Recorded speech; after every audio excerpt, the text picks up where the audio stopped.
শত্রুদের হাত থেকে দেশকে রক্ষার পারমাণবিক অস্ত্র বাড়ানোর অঙ্গীকার করেছেন উত্তর কোরিয়ার প্রেসিডেন্ট কিম জং উন বলেন, যুক্তরাষ্ট্রের নেতৃত্বাধীন আঞ্চলিক সামরিক শক্তির বেপরোয়া আগ্রাসনের কারণে বড় হুমকির মুখোমুখি তার দেশ। কিম বলেন, সে কারণেই সামরিক সক্ষমতা বাড়াতে হচ্ছে উত্তর কোরিয়াকে।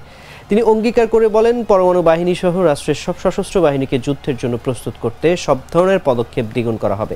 পিয়ংইয়ং আরও শক্তিশালী আন্তঃমহাদেশীয় ব্যালিস্টিক ক্ষেপণাস্ত্র নিক্ষেপের জন্য ডিজাইন করা একটি নতুন প্ল্যাটফর্ম প্রকাশ করার পরে তিনি এই অঙ্গীকার করেন।